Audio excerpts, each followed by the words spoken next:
Eu declaro aberta essa 24ª reunião extraordinária da Comissão de Relações Exteriores e Defesa Nacional, da 4ª Sessão Legislativa da 55ª Legislatura do Senado Federal. Nossa pauta. Iniciando nossa pauta de hoje e agradecendo às senhoras e senhores aqui presentes, hoje cumpriremos uma etapa do ciclo de debates denominado O Brasil e a Ordem Internacional, estender pontes ou erguer barreiras, aprovado por essa Comissão de Relações Exteriores e Defesa Nacional, na forma do requerimento número 2 de 2018, CRE, em 1º de março de 2018. Nesse sétimo painel de debates do ano, o tema abordado será o protagonismo chinês e a instabilidade do Mar da China. Um assunto extremamente relevante, né? Participam como conferencista o doutor em Ciências Políticas pela Universidade de Duisburg, Essen, Alemanha, e professor de Relações Internacionais da Fundação Getúlio Vargas. E o professor Dr. Oliver Stucker, e doutor em Ciência Política pela USP, e professor de Relações Internacionais das Faculdades Integradas Rio Branco. Professor Dr. Alexandre Hatsuuera, os quais gostaria de comentar e convidar a fazer parte dessa mesa. Agradecendo antecipadamente a presença de cada um e dando nossas boas-vindas.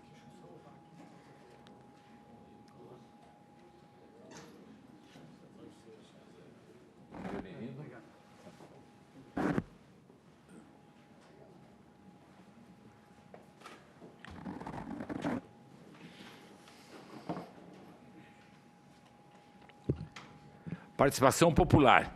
Como se trata do evento público e transmitido pelos canais de comunicação do Senado Federal, a população brasileira poderá participar enviando observações e perguntas ao palestrantes por meio da internet, no portal e-Cidadania, no endereço www.12.senado.leg.br/e-Cidadania.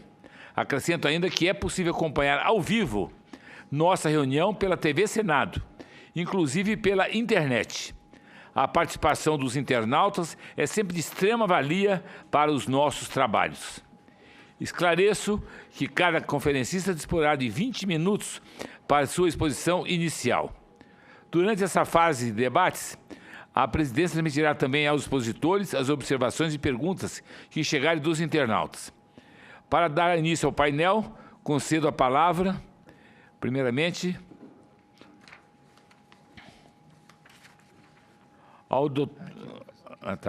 ao professor. Então, recordando, 20 minutos para cada um. Primeiramente, o professor Oliver Stuckel, doutor em Ciência Política pela Universidade de Duisburg e professor de Relações Internacionais da Fundação Getúlio Vargas. O senhor tem 20 minutos, pode... Muito obrigado, senador. Já está ligado. Senadores, tem várias pessoas conhecidas aqui. É um grande prazer discutir esse tema importante, um tema que no Brasil ainda recebe pouca atenção. Como eu tenho escrito ao longo dos últimos anos, acredito aqui, vou apenas repetir isso brevemente, mas o Brasil deve ser talvez um dos países menos preparados para a chegada de um mundo asiacêntrico. O conhecimento na sociedade sobre a Ásia, sobre a China, é muito limitado. O número de sinólogos no Brasil é pequeno. A percepção de que a China hoje é um ator decisivo ainda não é tão divulgado como deveria ser. Mas a gente percebe cada vez mais que sem uma compreensão sofisticada da China, o Brasil não consegue fazer sentido das novas dinâmicas na ordem internacional e nem sequer consegue fazer sentido da política doméstica. Uma colega minha, da Fundação Getúlio Vargas, a professora Daniela Campello, recentemente publicou um livro que mostra que há uma forte correlação entre o preço das commodities internacionais e o resultado de eleições presidenciais no Brasil. Quando o preço de commodities é alto, governos se reelegem com facilidade. Quando o preço do commodity cai, governos tendem a perder a eleição. Quem hoje determina o preço das commodities, obviamente, é a China. Ou seja, nós não conseguimos fazer sentido das eleições no Brasil, do cenário eleitoral brasileiro, sem ter uma compreensão. Obviamente, a China também é ator-chave para a política regional brasileira, é o ator mais influente hoje na Venezuela, um país cuja crise chega a afetar o interesse nacional do Brasil. E, da mesma maneira, não há como pensar sobre o projeto regional, sobre como superar as barreiras que ainda existem na América do Sul, sem levar a China em consideração. Então, nesse sentido, é importante que ao longo dos últimos anos, ao longo dos próximos anos, o Brasil possa dedicar recursos para melhorar e para superar essa ignorância que ainda marca, acima de tudo, essa relação bilateral. A sociedade como um todo continua dando uma ênfase muito grande nos Estados Unidos. Eu mesmo tenho uma luta diária com meus alunos para convencê-los de que é preciso fazer intercâmbio na China, estudar chinês, quando meus alunos ocuparão um papel-chave na sociedade. A China será muito mais importante do que os Estados Unidos. Já é, desde 2009, o principal parceiro comercial do Brasil, e isso aumentará cada vez mais. Eu queria aqui, brevemente, antes de falar sobre a situação no Mar do Sul da China, falar sobre o final de semana passado, dias de grande impacto, de grande simbolismo para a ordem internacional. Deixa eu ver. Deixa eu só tentar. Para onde que eu aponto aqui? Vale lembrar que estamos encarando a maior crise do G7 em décadas, uma instabilidade, uma imprevisibilidade importante, e hoje com os Estados Unidos atuando com um fator que dificulta prever os rumos do cenário internacional. Perfeito, obrigado. Então, eu quero aqui brevemente falar sobre essa situação, depois desmistificar e talvez questionar um pouco a afirmação de que, em função da ascensão do protecionismo, a gente vai ver o fim da globalização, que a gente vai ver uma onda de protecionismo. Temos fortes indícios de que há uma reação positiva por governos ao redor do mundo. O Brasil está em um momento de abertura também, mas a situação muito peculiar dos Estados Unidos de se fechar, de olhar para dentro, não terá, ao meu ver, repercussões tão grandes como muitos pensam hoje. A China continua defendendo a abertura comercial, a União Europeia também. Temos uma expectativa de concluir o acordo de comércio entre o Mercosul e a União Europeia em breve, mas tudo isso indica que temos um deslocamento de poder, não só econômico, mas também político para a China. Ou seja, cada vez mais é fundamental que a gente entenda as dinâmicas nessa região. Depois falar sobre o desafio chinês no Mar do Sul da China, na vizinhança, e brevemente falar sobre as implicações que isso tem para o Brasil. Bom, mas eu não preciso, tá ótimo. O tema que talvez me parece mais importante ressaltar é que a velha distinção entre esquerda e direita nos Estados Unidos não funciona mais. A gente vê claramente uma ascensão de um nacionalismo, de um populismo na região.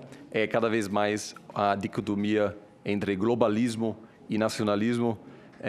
O papel dos Estados Unidos na definição dos grandes temas vai diminuir.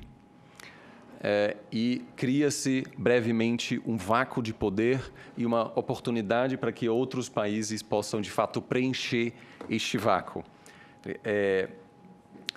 Então, isso não é apenas uma questão do presidente atual. Ele não mudou a política. Havia já um viés nacionalista crescente no país, é pouco provável que o fim do governo dele, uma saída daqui a 3 anos ou 7 anos, mudará esse cenário de que os principais motores da continuação da globalização estarão cada vez mais em outros lugares.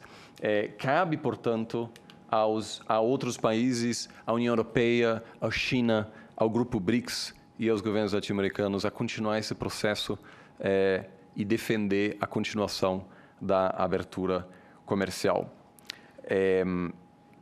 Como eu já disse, quando a gente viaja pela Ásia, o desencanto com a globalização ele não está visível da mesma maneira, né? O governo chinês continua com um projeto de abertura e a gente vê uma reação positiva. O Tratado Transpacífico, por exemplo, continua sem os Estados Unidos. Isso são avanços importantes.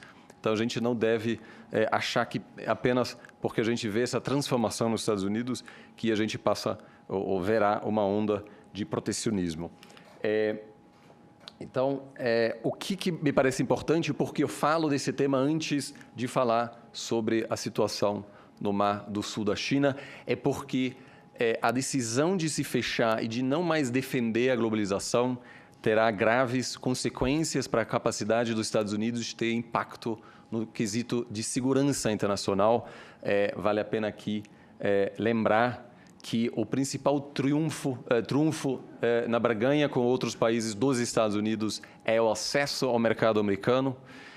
Uma vez que os Estados Unidos não conseguem mais oferecer isso, o seu impacto, sua capacidade de convencer os seus aliados a se manterem perto dos Estados Unidos diminui. A gente vê isso claramente ao longo dos últimos anos, quando, por exemplo, os Estados Unidos montou uma campanha diplomática para convencer a outros países a não fazerem parte do Banco Asiático de Investimento em Infraestrutura, um banco liderado pela China, e a gente acabou vendo que a grande maioria dos países, apenas com a exceção do Japão e da Coreia do Sul, acabaram não participando desse banco, mas todos os outros países, inclusive aliados de longa data, decidiram se juntar a este banco liderado pela China.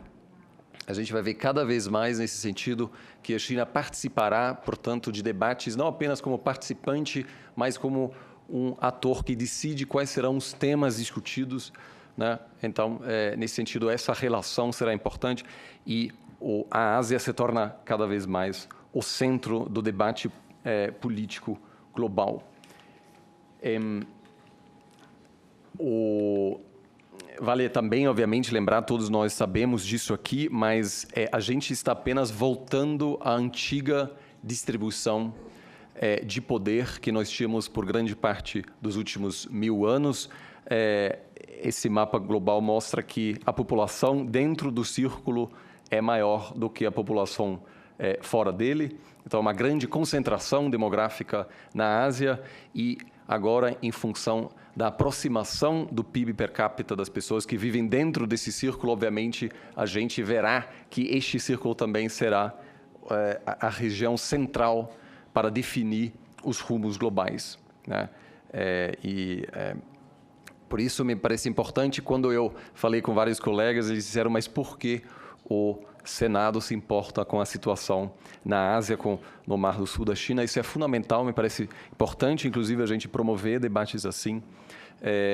Paradoxalmente, eu acho que o governo talvez seja a parte que jamais tem consciência dessa tendência. Eu me preocupo muito com, talvez, a imprensa brasileira, com a sociedade civil, com as universidades, que tem muita dificuldade de se adaptar a essa nova realidade.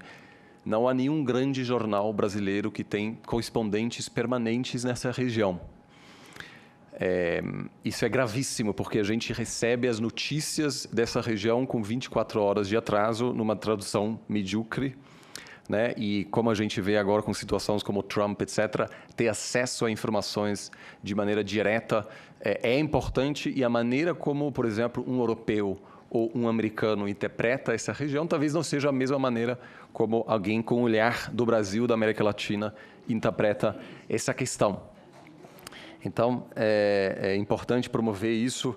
Infelizmente, em função das dificuldades logísticas, há muitas barreiras.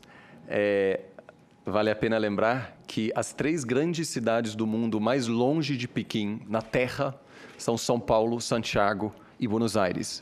Não há outras cidades mais longe de Pequim do que as cidades latino-americanas. Portanto, os obstáculos, as dificuldades que os acadêmicos, os sinólogos que aqui estão na América Latina enfrentam são maiores do que de qualquer outro sinólogo do mundo. E a gente, em função disso, o Brasil precisa fazer um esforço muito grande para acabar com essa assimetria de conhecimento que marca ainda as relações, que marca o debate aqui. A maioria dos livros escritos sobre essa região, de novo, são livros traduzidos.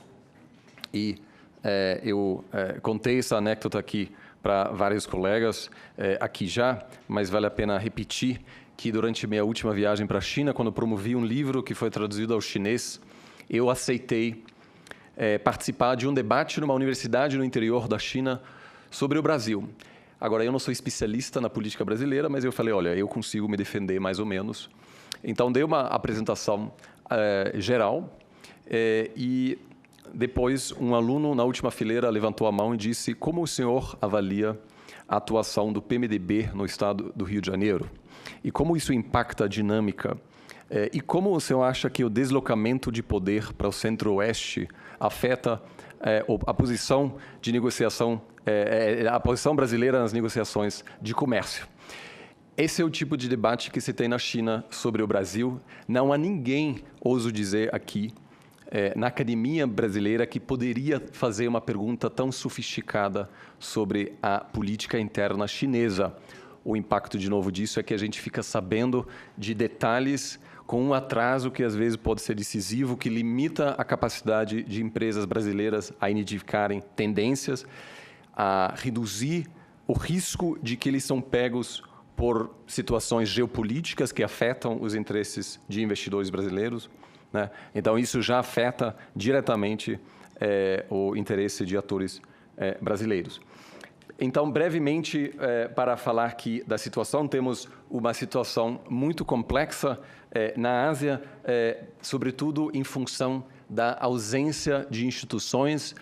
A gente, né, em outras partes do mundo, temos muitas plataformas nas quais diplomatas, representantes de governos podem manter contato e podem reduzir o risco de mal-entendidos. O risco do mal-entendido, me parece, nessa região, talvez o maior elemento que pode causar um conflito, mesmo se não, de fato, existem problemas incontornáveis. Quando a gente olha para a história da Primeira Guerra Mundial, a gente vê que, com a presença de uma União Europeia, talvez este conflito poderia ter sido evitado, mas havia vários elementos aí que causaram erros de comunicação, que dificultaram o acesso à informação sobre os governos. Então, isso aqui é um risco sério, há uma forte presença de elementos nacionalistas e há disputas territoriais, e ninguém pode parecer fraco. Quando a gente tem a presença de elementos nacionalistas fortes, é possível que a elite política até estaria disposta a ceder, a chegar em um compromisso, mas muitas vezes é a pressão pública popular que impossibilita esse tipo de dinâmica. Para resumir, temos aqui uma situação de várias ilhas que são disputadas por vários países, e a China, que se tornando uma das principais potências do mundo e, em breve, a maior potência, tem a convicção e se vê no direito de estabelecer uma esfera de influência, como todas as grandes potências no passado têm feito. É um pouco parecido, talvez, com o Caribe, no caso dos Estados Unidos, América Central. E, de fato, isso gera uma tensão, dada que os Estados Unidos têm investido muito nas alianças, nas parcerias com os países que estão perto da China, de fato, para limitar a capacidade chinesa de consolidar sua influência na região, porque o raciocínio americano é muito claro: enquanto a China precisa dedicar toda a sua atenção à sua vizinhança, tem menos tempo e capacidade de articular um projeto global. A grande vantagem na história da política externa americana tem sido que não há nenhuma grande potência perto dos Estados Unidos.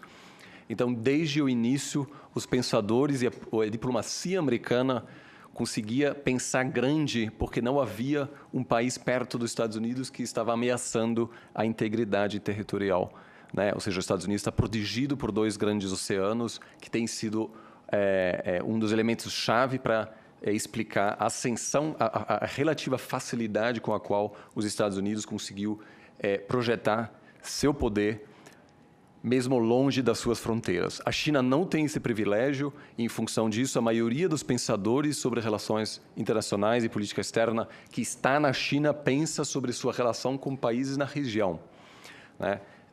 Isso é um tema que aparece muito mais no debate doméstico chinês, e, de certa maneira, a chegada da China como grande potência está intimamente ligada ao seu controle do Mar do Sul da China, que a gente vê aqui, com vários outros países, como a Malásia, como o Vietnã, como as Filipinas e Indonésia, disputando esse espaço.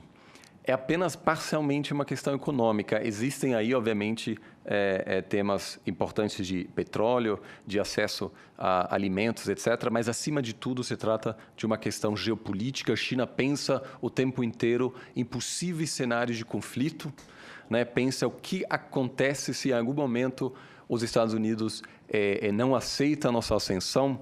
O que acontece, como a gente reage em um momento em que pode haver um conflito, e o controle dessa região é chave na concepção chinesa, e, em função disso, seu principal objetivo estratégico é a redução da presença militar dos Estados Unidos, que, obviamente, gera uma angústia grande em países como Japão, que tem uma aliança forte com os Estados Unidos, mas que agora estão começando a questionar o compromisso que os Estados Unidos têm, sobretudo em função do governo Trump, que, vamos dizer, tem uma estratégia imprevisível, que sobretudo, preocupante para os seus principais aliados, que delegaram sua proteção para os Estados Unidos, como a Alemanha, mas também como o Japão, por exemplo. Temos aqui, e eu não vou entrar aqui em muitos detalhes, porque eu acho que a ideia é mais fazer uma apresentação geral e depois responder a dúvidas específicas. Temos aqui a visão da complexidade e da quantidade de atores que, de certa maneira, está reivindigando, né, partes dessa região. E, obviamente, a construção de ilhas e a ocupação delas é chave nesse sentido. A China constrói, por exemplo, bases militares em partes dessas ilhas para, de fato, consolidar a sua visão de que essa região deve ser controlada pelo governo chinês. O risco disso, como eu disse, obviamente, é de que pode haver, em função de interpretações diferentes, o que é uma violação, uma invasão, por exemplo, no território nacional. Há um risco grande nesse sentido.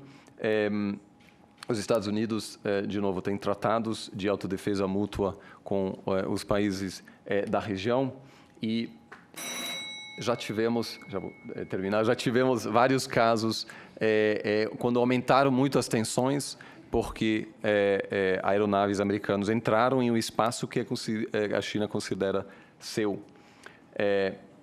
Então, o grande objetivo nesse caso agora é estabelecer mecanismos que possam reduzir a tensão em momentos de complicação, estabelecer linhas diretas de comunicação para evitar esse tipo de conflito, que, de novo, teria um impacto brutal sobre a economia global.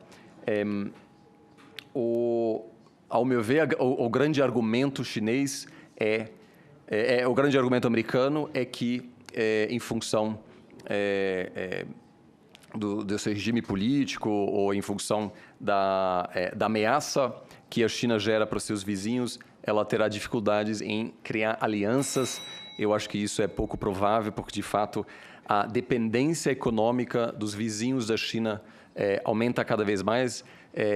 A gente vê claramente que, do ponto de vista econômico, a China tem um peso cada vez mais e os Estados Unidos têm dificuldade de competir com isso.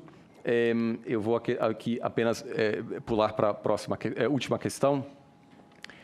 É muito pouco provável que teremos um conflito a curto prazo. A China quer, obviamente, evitar um confronto. Nesse momento, ela ainda é inferior do ponto de vista militar. E pensadores dominantes, por exemplo, pensadores realistas como John Mearsheimer, recomendam que os Estados Unidos fortaleçam sua aliança, uma aliança contra a China na região, uma espécie de OTAN da Ásia conectada aos Estados Unidos, do ponto de vista geopolítico. A saída dos Estados Unidos do Tratado Transpacífico, obviamente, reduziu a presença dos Estados Unidos na região, e há várias dificuldades com isso. O custo de manter uma aliança anti-China pelos Estados Unidos é altíssima. Os membros dessa aliança têm tensões entre si, então me parece pouco provável que os Estados Unidos, de fato, consiga manter a influência que teve ao longo das últimas décadas. Então, me parece que a grande questão, o grande tema vai ser se os Estados Unidos aceitam, de fato, a redução do seu papel na Ásia ou se, em algum momento, um futuro governo reagirá de maneira que possa se iniciar um conflito. Por exemplo, num cenário de uma retomada de Taiwan. Então, há vários elementos aí que serão cruciais, porque a partir do momento em que os governos da região percebem que o compromisso de segurança dos Estados Unidos já não vale, isso pode levar a uma corrida armamentista. Países como o Japão e Coreia do Sul poderiam desenvolver armas nucleares rapidamente para se proteger nesse sentido contra a China.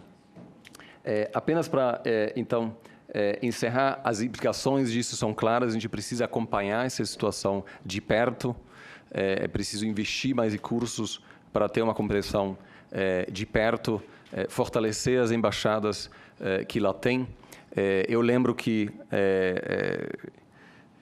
15 anos atrás o Brasil abriu uma embaixada na Coreia do Norte, foi duramente criticado à época.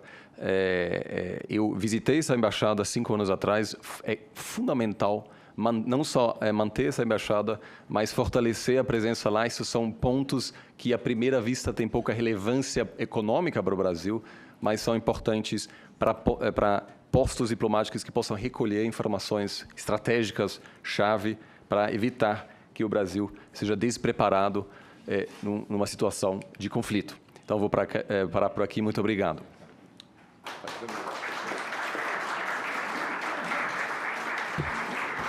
Eu gostaria muito de agradecer a palestra do Oliver Stucker, que realmente foi brilhante aqui na sua exposição. Muito obrigado. Eu gostaria de convidar a deputada federal Bruna Furlan para participar aqui da mesa. Ela também que é da comissão. Querido presidente, senhor, muito obrigada pela gentileza. O professor Oliver, gostaria de cumprimentar o doutor Alexandre. Doutor Oliver, ele é o meu professor e dessas meninas lindas aqui, dele também, na FGV, de Relação Internacional, MBA de Relação Internacional. É um excelente professor, aliás, todo o corpo acadêmico é extraordinário, e eu não estou aqui fazendo propaganda, não, estou só falando o que eu acho. Inclusive, a Gisela é embaixadora e faz a relação institucional das casas com o Itamaraty.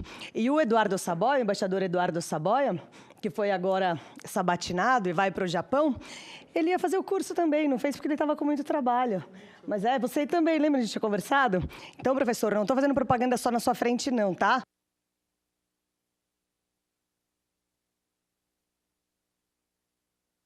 Nossa querida deputada Bruna Furlan, que ela realmente é entusiasta da comissão, é presidente da Comissão de Relações Exteriores da Câmara Federal.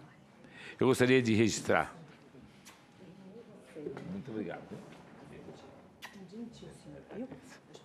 Eu gostaria de registrar a presença do embaixador da Palestina, o senhor Ibrahim Mohamed Khalil Al-Zebain, embaixador de Luxemburgo, o senhor Carlo Krieger, embaixador da Bolívia, José Kim Franco, embaixador do Chile, Fernando Smith Arícia, primeiro secretário da África do Sul, o senhor Michael Matebula, conselheiro da Embaixada da África do Sul, o senhor Skalki Willem Malan, conselheiro da República de Belarus, o senhor Alexander Skatulov, embaixadora Gisele Padovan, Ministério das Relações Exteriores, Assessoria de Assuntos Federativos e Parlamentares do MRE, brigadeiro Duar Vicente Dang, subdiretor de Contratos e Convênios da Diretoria de Economia e Finanças. Muito obrigado pela presença dos senhores aqui. Vamos dar prosseguimento agora, com muito prazer, passando a palavra ao professor Alexandre Hatsu Uehara, doutor em Ciência Política pela Universidade de São Paulo e professor de Relações Internacionais das Faculdades Integradas Rio Branco. O senhor tem 20 minutos para a disposição. Muito obrigado.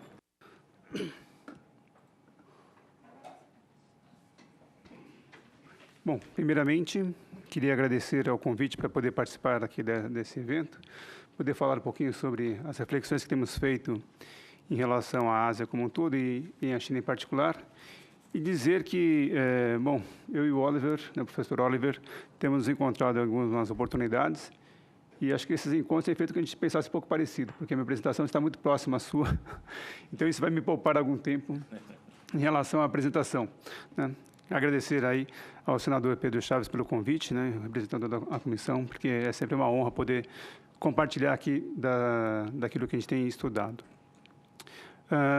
E, em particular, né, eu digo que há uma semelhança não aparente entre eu e o professor Oliver, porque, de alguma forma, eu também sou descendente de europeu, né? Meu tataravô, ele foi holandês, né? Então, tanto é que eu tenho parentes de olhos azuis, então, apesar de eu já não parecer mais nada holandês, né?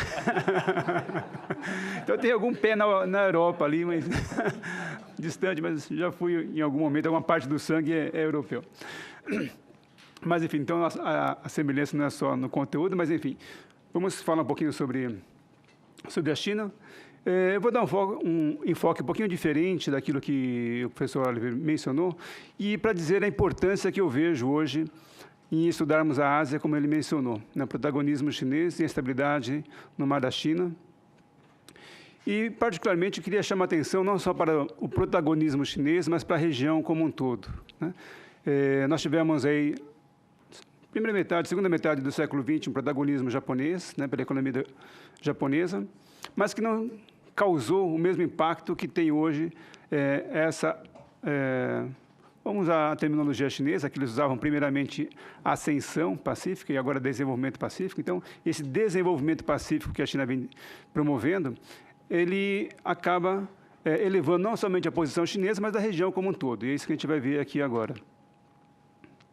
Então, alguns pontos que eu queria levantar: a importância demográfica, econômica, ambiental e política envolvendo a China e região.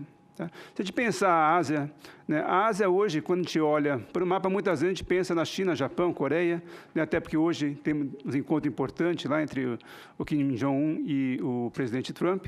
Mas, enfim, se a gente pensa a Ásia começa ali desde da pontinha das fronteiras com a Europa, praticamente, e vai todo esse continente asiático, né? E isso é importante, porque quando a gente pensa a China hoje, e temos que lembrar que eles já lançaram, há poucos anos atrás, a nova Rota da Seda, e essa nova Rota da Seda, ela envolve, né, ou tem planejamento de envolver também outras economias, indo agora no sentido do Oriente Médio. Isso é importante, né, se a gente pensar, por exemplo, na época da Guerra Fria, em que a Rússia basicamente ficou circunscrita as suas relações econômicas ao seu entorno, e a China não mais, né? A China já está no mundo, né? A China hoje já está nos Estados Unidos, já está no Brasil, já está na Europa, e está ocupando espaço do Oriente Médio. E a África, que eu vou mostrar daqui a pouquinho para os senhores, né, que muitas vezes foi esquecida depois do colonialismo, né, e que depois, quando a China pôs o pé na África, as pessoas acordaram e lembraram que lá tem muita coisa a ser desenvolvida, né, compartilhada e cooperada. E agora a China, então, está abrindo um espaço, um canal de desenvolvimento para o Oriente Médio e também em relação à África. Para ver a importância desse impacto que vai ter daqui para frente, se a gente olhar o mundo, né, desde que a gente conhece relações internacionais, né, a gente pode pegar Westphalia, para a gente pegar um pouco o aspecto histórico aí das relações internacionais, o mundo que nós temos hoje se desenvolveu envolvendo, vamos dizer assim, englobando 24% do mundo. Né?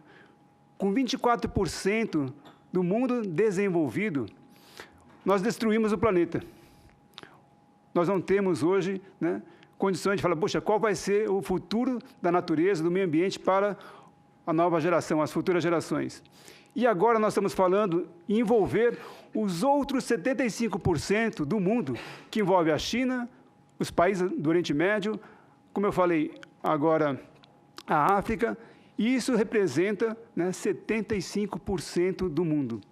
Temos que lembrar que esses 25% ou 24% que hoje existe de consumo no mundo, né, que é uma economia desenvolvida, conseguiu poluir os mares, conseguiu poluir o planeta, conseguiu promover, apesar do senhor Trump dizer que não, mas alguma mudança no ambiente, no clima, e agora estamos falando em envolver os outros 75% do mundo, das pessoas no mundo, dos habitantes, com um padrão de consumo que vai subir, e imaginemos nós agora, daqui para frente, o que será termos, né, esses 75% do mundo consumindo como nós brasileiros, aqui nas grandes capitais. O que significa isso em termos de meio ambiente? O que significa isso em termos de ar, água e alimento? Só para a gente pensar, né? E aí temos que lembrar, então, que a Ásia é a região do mundo que mais se desenvolve hoje, né, em termos de crescimento econômico, e a África, a gente vai ver também que é uma região importante. Só para dar alguns números ali, né, se a gente olhar os países mais populosos do planeta, os que estão em amarelo ou laranja são os que envolvem o continente asiático, né? Então, dali nós temos um grande número de países que são asiáticos, um grande número de países que a renda per capita, né, com exceção do Japão ali, a renda per capita é muito baixa, né? Então, quando eu falo que o impacto é grande, porque são muitas pessoas que têm uma renda per capita ainda baixa e que, com o desenvolvimento econômico, a tendência é que esse padrão de consumo se eleve, e a elevação desse padrão de consumo vai ter um impacto, pode ter um impacto bastante significativo, dependendo de como for o caminho dado a esse desenvolvimento econômico. Então, temos que lembrar que a China ainda tem 2/3 da população que precisa ser envolvida, a Índia, uma grande parcela da população, Indonésia, nem se fala, Paquistão, Bangladesh, mesmo a Rússia, nesse momento, né, passa um momento difícil economicamente e tem ainda que ser incorporado. Então, a gente percebe que existe um potencial de crescimento econômico grande, o que projeta a Ásia para crescer muito mais do que ela é hoje, mas, por outro lado, também nos preocupa esse crescimento econômico, né? Então, desculpa, esse crescimento econômico, só para a gente ter uma ideia do que significa a China hoje, em 1990, os Estados Unidos era praticamente 10 vezes o tamanho da economia chinesa, tá? Hoje, ou em 2017, a China, ou os Estados Unidos, é menos de 2 vezes a economia norte-americana. O Japão, em 1990, né, logo depois da Guerra Fria, final da Guerra Fria, o Japão era 3,5 vezes o tamanho da economia chinesa. Hoje, o Japão não chega a 50% da economia chinesa.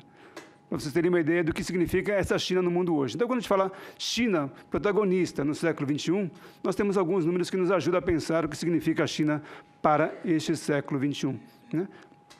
E o Kissinger, um autor, um pensador importante, um político importante dos Estados Unidos, já dizia que os primeiros 20 anos do século XXI representam um período de oportunidade estratégica para a China, né? E nós vimos aí que essas primeiras 2 décadas realmente têm sido, né, de uma projeção muito forte da China no mundo. E aí, quando a gente olha um pouco mais aberto os dados estatísticos, a gente percebe que há uma ascensão aí de países asiáticos entre as maiores economias do mundo. Quando acabou a Guerra Fria em 89, nós tínhamos ali 3 países, né, talvez a gente pode colocar o Irã, 4, mas, enfim, basicamente o petróleo. E a gente olha para 2017, a gente percebe que está havendo um crescimento do número de países asiáticos entre as principais economias do mundo.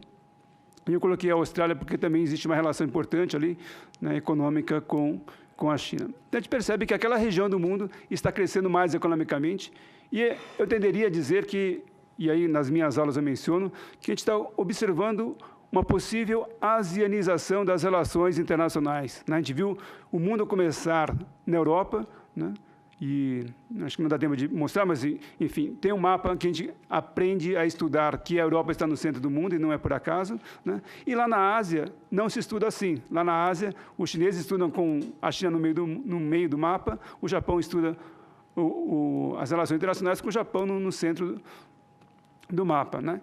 Então, a gente pode pensar que, de repente, né, a gente vai começar, as nossas gerações futuras aqui no Brasil, não será mais a Europa no centro do mundo, mas, eventualmente, a China no centro do mundo, só para a gente ter uma ideia dessa possível asianização que a gente pode ver daqui para frente.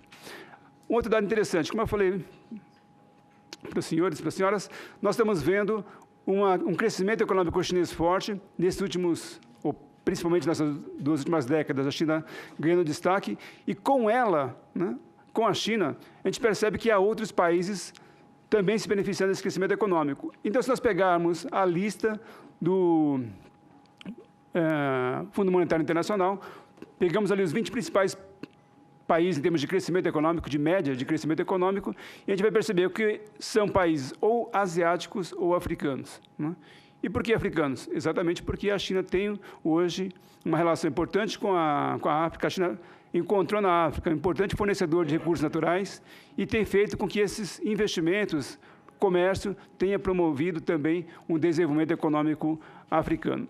Então, a gente percebe que a China crescendo, até trazendo alguns países juntamente com ela, né? E aí a gente pode até mesmo dizer para o Brasil, no caso do Brasil, né, quando, como o professor Oliver mencionou, né, quando a China entra no mercado para comprar minério, né, o preço do minério sobe. Nos últimos anos, a China precisou muito de minério, nós tivemos um benefício de sermos exportadores líquidos de minério para a China. Então, a China crescendo, isso tem feito com que a economia mundial e os países que estão relacionados a ela cresçam juntos, né? E isso aqui projeta, então, a possibilidade de termos aí uma Ásia e uma África crescendo mais rapidamente. Aí, só para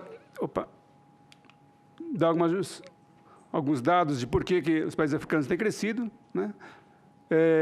Basicamente, a relação com a China, né, os investimentos que eu mencionei, o aumento do preço das matérias-primas, das commodities que aconteceu nos últimos anos, e os países africanos ali tendo a China como principal mercado. E os investimentos chineses que para lá se canalizaram também, contribuindo, então, para que as economias, no primeiro momento, basicamente se relacionavam com a China, mas depois, dado o interesse não só dos chineses, mas também de outras economias, e isso acabou beneficiando as economias africanas como um todo. Então, a gente percebe que a África hoje também é um continente para ser olhado por nós, brasileiros.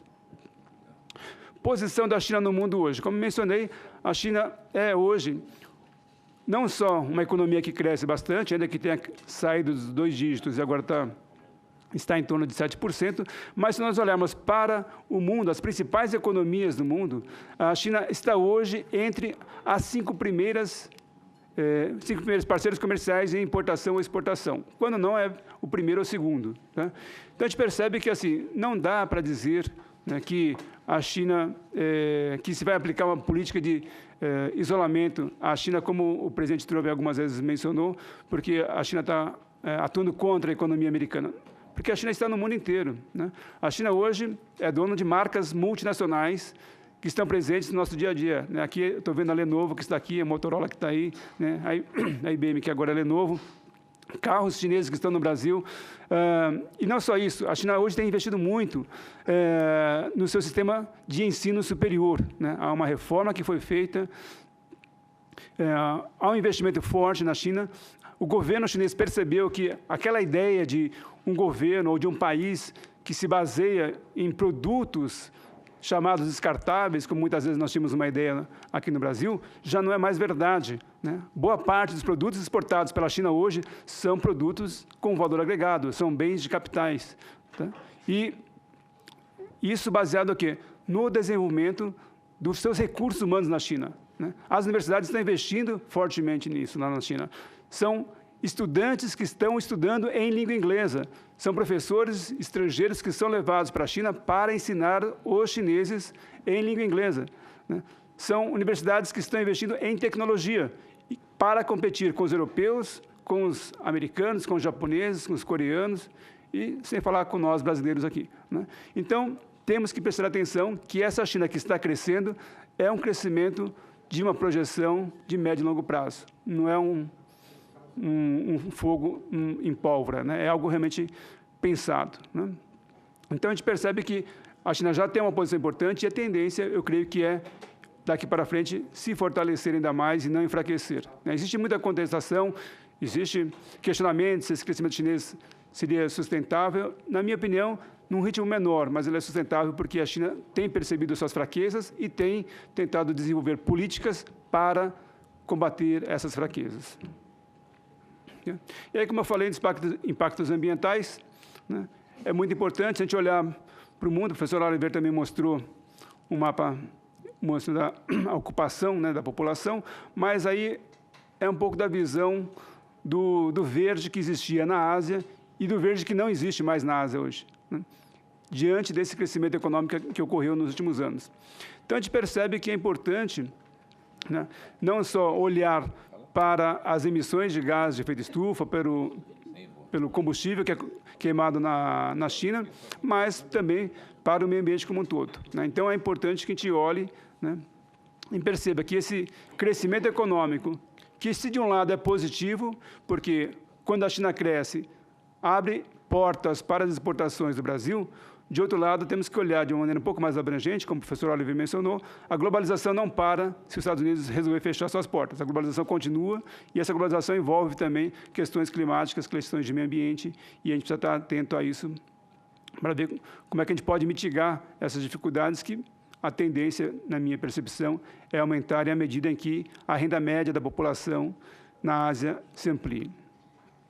Aqui é só um outro exemplo, rapidamente, né, ver o verde desaparecendo, né, ali na região do Camboja, Tailândia, Vietnã, né. Então, é uma percepção, fica claro e evidente que não é só uma percepção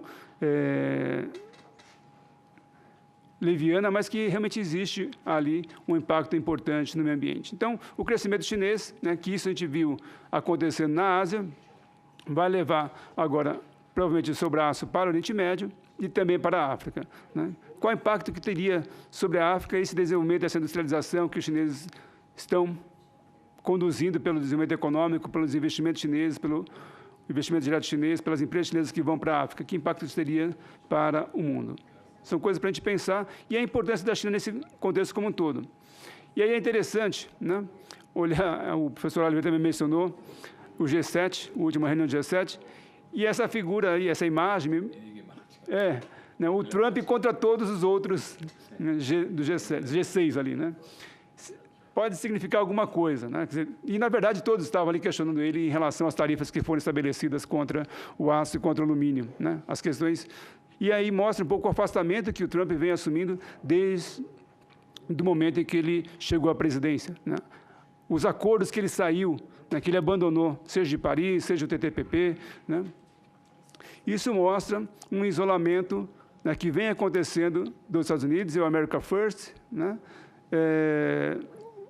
tem acontecido. Só que o que significa isso para o mundo, né?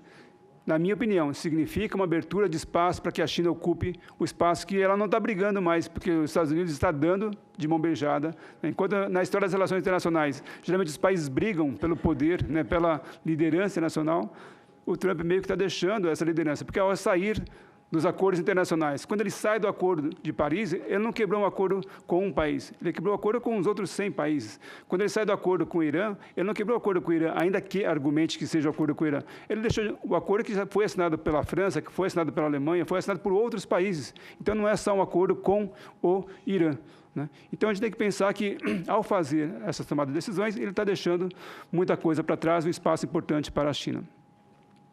Aí são os acordos que eu mencionei, então, o TTP, que ele saiu, tem os argumentos, né? Aí o TTP, então, teríamos ali vários países, e a ideia naquele momento, quando o Obama negocia, era pensar algo que pudesse conter, né, esse crescimento chinês. E o que o Trump abriu mão, né? Então, eu não sei se ele não sabia da lógica toda dos anos de negociação, foram 8 anos de negociação, em que ele abandonou numa canetada, né? O Acordo de Paris é a mesma coisa, quer dizer, sair do Acordo de Paris, né, os outros países acabam tendo que assumir essa situação, eu creio que é inevitável, né? questões internas de protecionismo, como vier acontecendo agora, né, também fazem com que a China, que era, quando ela ingressou na OMC, um país que era muito contestada, né, em relação à mão de obra, ao custo da mão de obra, o trabalho escravo, hoje os países europeus acabam tendo que se aliar com a China para poder defender uma questão que os Estados Unidos colocou na mesa. Ele colocou o bode na sala e agora, né, esse bode tem que ser tirado pela China, inclusive, né? A China vai ter que ajudar a tirar esse bode da sala. Então, de novo, a China é colocada numa posição de liderança. Bom, em relação às disputas, eu não vou entrar muito nas questões. Só isso que eu acho que é interessante, uma frase, né, que é uma questão interessante, questão das disputas, né? Dizem uma história seguinte, né, que Deng Xiaoping foi às Filipinas e aí o presidente filipino mencionou a seguinte frase: se você olhar o mapa, Deng Xiaoping, as ilhas em disputa são mais perto das Filipinas do que da China. Então, lógico, a China são Filipinas. Aí Deng responde: se você olhar bem o mapa, as Filipinas são uma ilha perto da China. E realmente, olhando o tamanho, né, as Filipinas são uma ilha perto da China. Mas, enfim, aí algo semelhante que a gente mostrou, as várias situações de conflito que existem, né, não é só a questão chinesa. E, deixa eu ver se eu avanço aqui. Só para mostrar que assim, a questão chinesa não é do Mar do Sul da China, não é só chinês, mas os outros países ali, né, outras estruturas já construídas. Então, a Vietnã construiu 29, a Malásia 5, Filipinas 8 e Taiwan 1. Então, não é só a China que está construindo, também a gente, não vamos só satanizar a China e perceber que outros atores também têm atuado na região ali. E só para finalizar, em um minutinho, o que eu considero importante em considerações para o Brasil, diante desse cenário, né? Olhar para o século XXI de que maneira? Como eu falei, eu acho que vejo a China ganhando importância em várias áreas das relações internacionais, a importância econômica, a importância demográfica, a importância nas questões ambientais, importâncias políticas, de segurança, comércio, e não dá para deixar a China fora do nosso espectro de análise e de interesses brasileiro. E aí, como eu falei, né, nós, no Brasil, estudamos muitas vezes, ou desde sempre, o mundo dessa forma, né, com a Europa no centro do mundo. E, para o século XXI, a minha proposta, que eu tenho defendido com os alunos, com os meus estudantes, é que nós temos que pensar o mundo a partir da nossa perspectiva. Como o professor Oliver mencionou, não podemos mais olhar para o mundo a partir dos olhos dos outros, né? Então, não podemos ficar apenas lendo uma literatura traduzida pelos americanos ou pelos europeus, né? Mas temos que ter a nossa própria visão. Temos que ir à Ásia e à China e fazer a nossa própria análise. Como os chineses fazem, olhando o mundo a partir da sua perspectiva, se colocando no centro e vendo quais são seus interesses.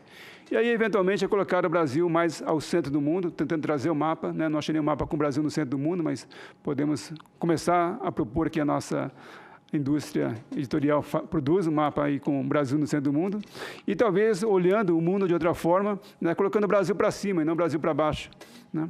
Por que o Brasil tem que ser na parte de baixo do mapa? Pode ser o Brasil com o mapa na parte de cima, né? E aí temos a maneira de ver o mundo, né? Então não temos que subir para a Disneylândia, podemos descer para a Disneylândia, né?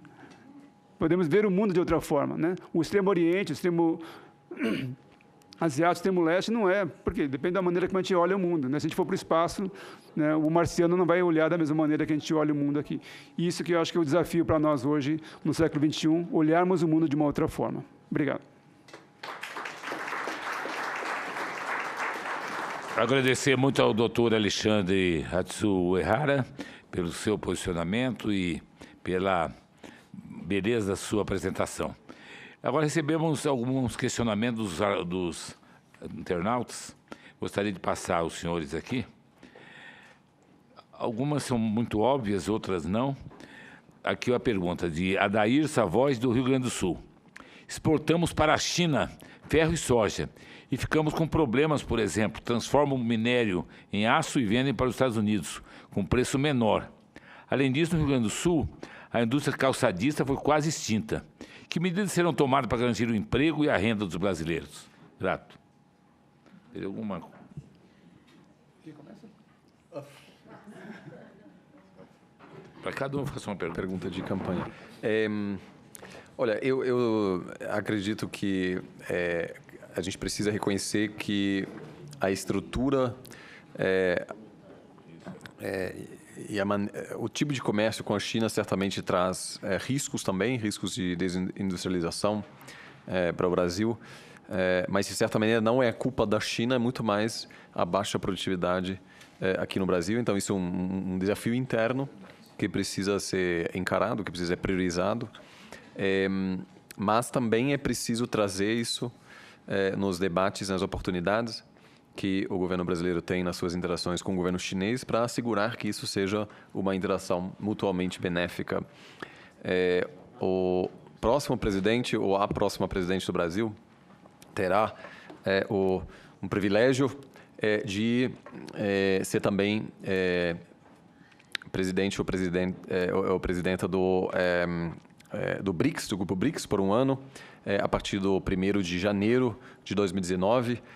Em outubro vai acontecer aqui em Brasília a 11ª cúpula do BRICS, com a presença de Xi Jinping, do presidente também da Rússia, primeiro-ministro da Índia e o presidente da África do Sul, além dos presidentes da Aliança do Pacífico e do Mercosul. Uma grande oportunidade para apresentar as propostas do próximo governo, mas esses encontros também precisam ser momentos em que o governo articula claramente quais são os objetivos estratégicos dessa relação, o que o Brasil quer na relação com a China, e um deles claramente tem que ser de assegurar de que essa relação tenha também, traga benefícios não só financeiros ao Brasil, mas também permita que o Brasil possa continuar seu processo de industrialização ou parar seu processo de desindustrialização.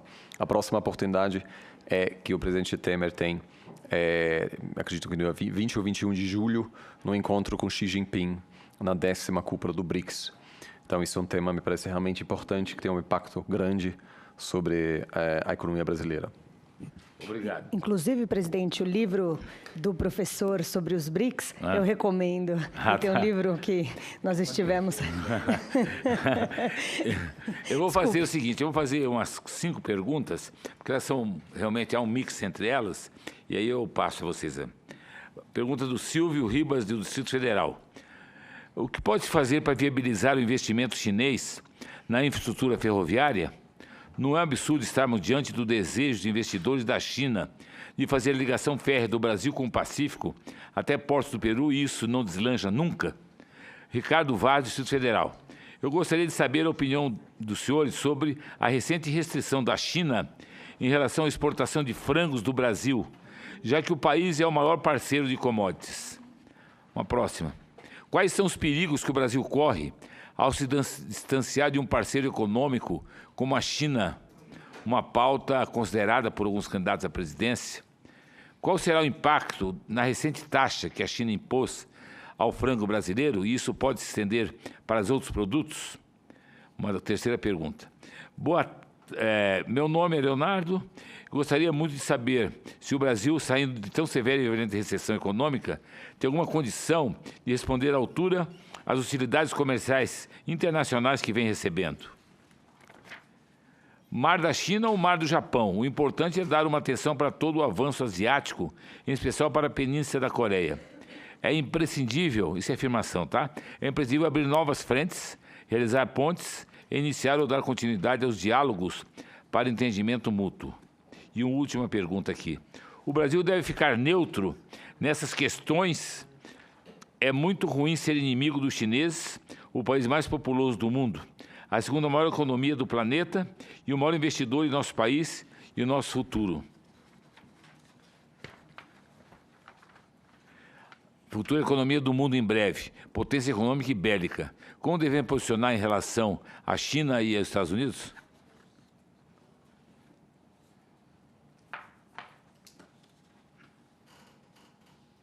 E tem uma última pergunta.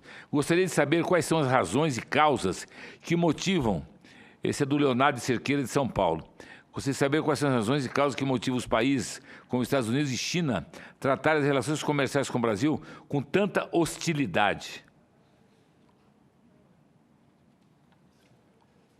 Essas perguntas eu não sei se deu para fazer o mix. Por.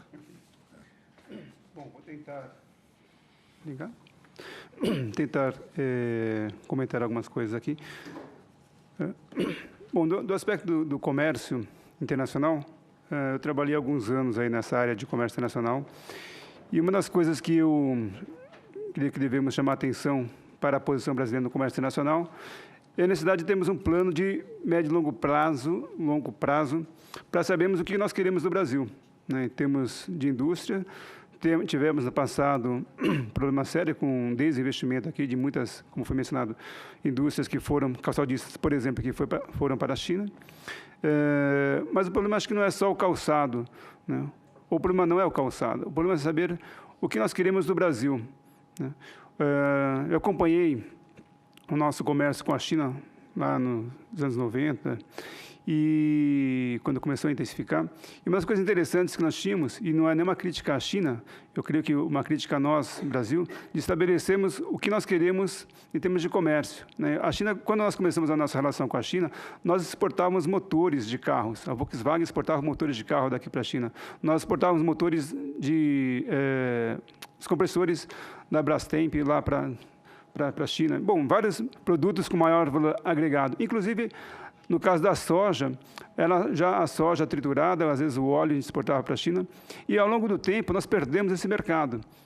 Por quê? Porque os chineses perceberam que, estabelecendo regras ao comércio, né, favoráveis ao interesse chinês, era mais interessante levar a construção, a montagem dos motores na China, era mais interessante fazer o esmagamento da soja na China, e isso não é que os chineses estavam errados, os chineses estão certos, o problema é nós aqui, nós não temos conseguido contornar essas ações e mantermos a nossa exportação de produtos de maior valor agregado para a China. Então, eu creio que um desafio grande para a gente, é uma lição de casa para nós, é nos posicionarmos em relação ao que nós queremos para o Brasil daqui para frente, né? Uma das questões que eu também costumo questionar é a nossa produção automobilística, né? Que as montadoras são uma indústria importante no Brasil, tem feito investimentos importantes no Brasil, só que nós estamos discutindo carros a combustão, enquanto o mundo está discutindo carros elétricos ou com outras alternativas, né? E assim, lá nos anos 40, 50, 60, né, nós recebíamos aqui muitas vezes as indústrias que já não eram interessantes nos países desenvolvidos. Mas hoje não precisa ser assim, eu creio. Eu creio que a gente pode pensar de maneira diferente. Tanto é que quando nós temos o lançamento de filmes, né, um filme que acontece lá nos Estados Unidos, acontece aqui também na mesma semana. Ou às vezes até vem aqui para o nosso mercado antes de fazer o lançamento fora. Então, nós temos um mercado, nós somos importantes, temos uma economia, né?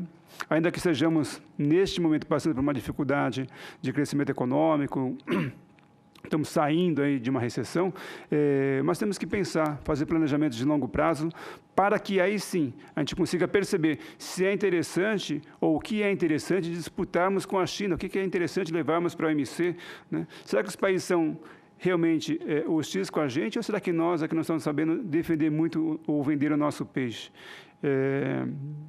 Tem uma coisa que, num dos eventos que eu participei, só para finalizar meu comentário agora, que eu sempre menciono também nas minhas aulas, é que um exportador do Brasil foi para uma feira de alimentos na Ásia, na Coreia à época, e levou um carregamento de rapadura, né?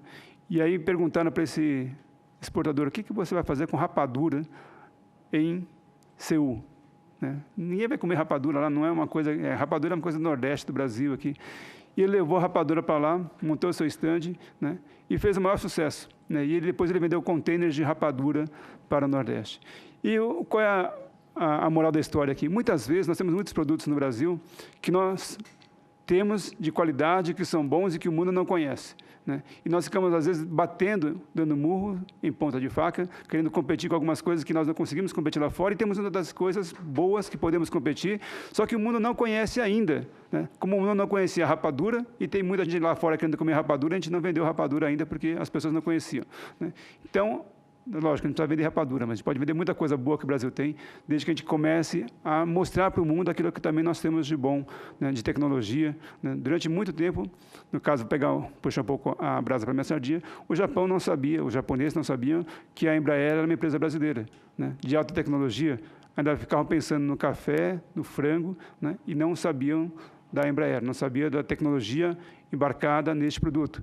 E as pessoas não conheciam. Hoje já conhecem, né? Hoje já compraram até aviões. Mas, enfim, acho que nós temos que ter um pouco mais de ousadia no nosso mercado internacional, nas exportações dos produtos que nós temos aqui e, principalmente, né, tentar elevar o valor agregado dos nossos produtos que exportamos hoje.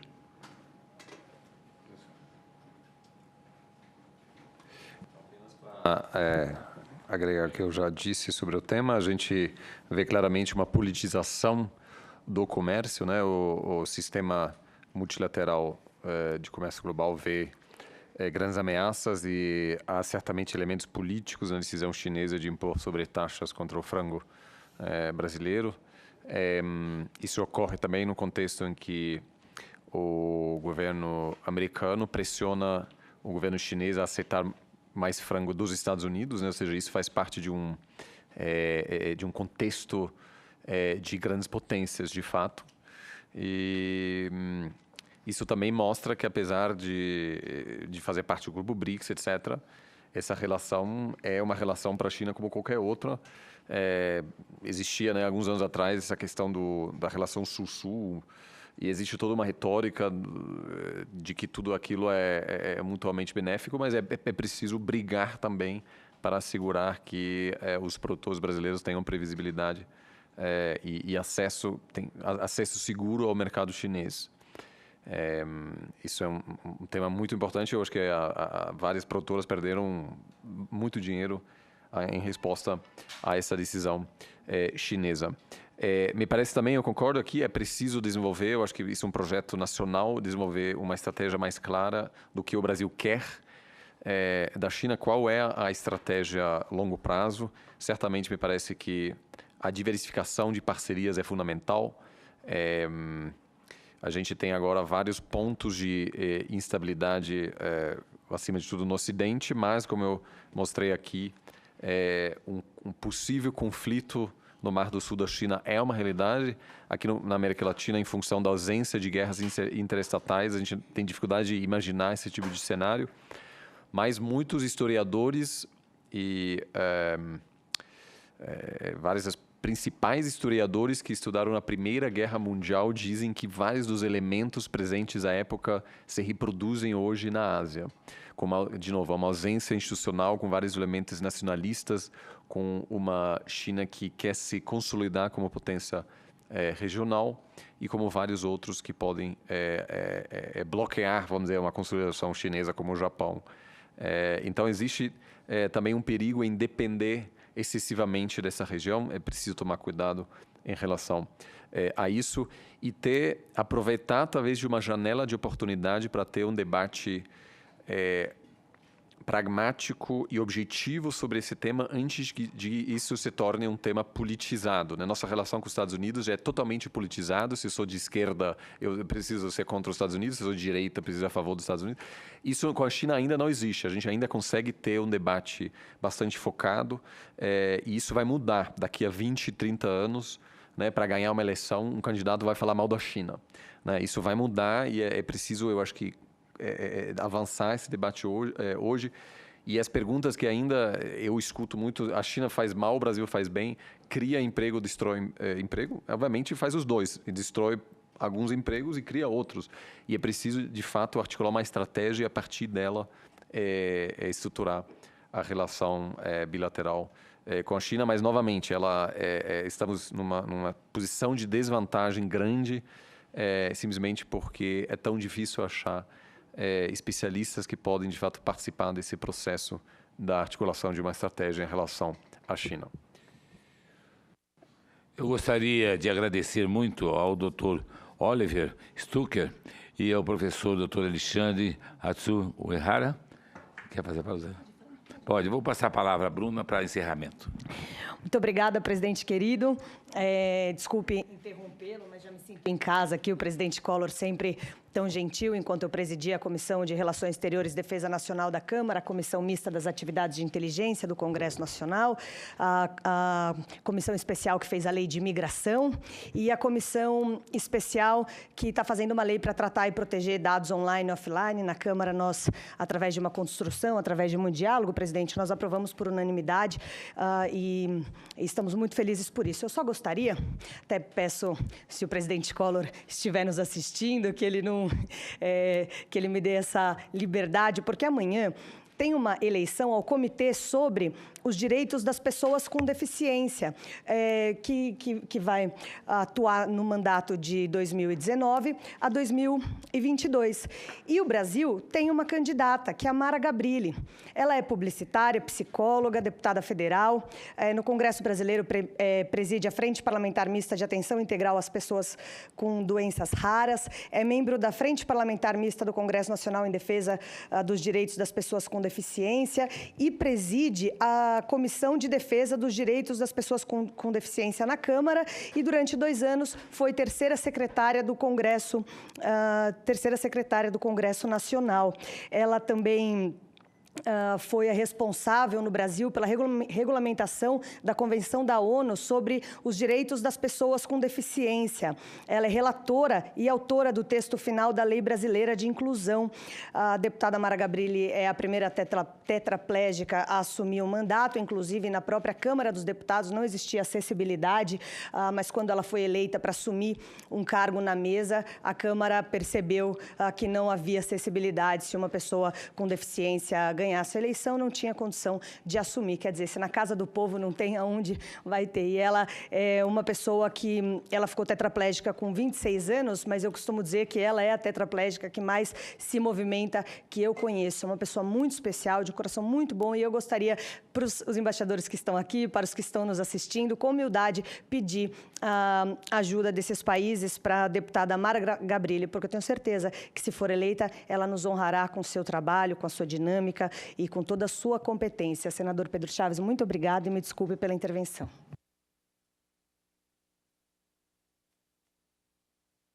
A Bruna, tá? E peço a todos, então, esse apoio, porque ela merece. Realmente é excelente deputada, com todas as limitações, ela se supera. É o fator da superação. Eu sempre digo que o homem vence na vida quando ele supera os seus limites.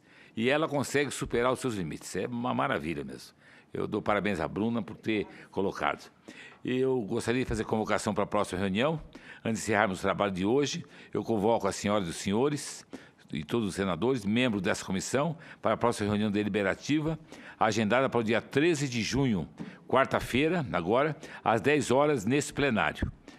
Agradecendo mais uma vez a todos pela presença e pela audiência, estou por encerrada a presente reunião. Muito obrigado, especialmente aos nossos queridos convidados aqui, tá? O Oliver e... Muito obrigado, viu? Gostei muito. Senador, a gente pode tirar uma foto também com as alunas? Não?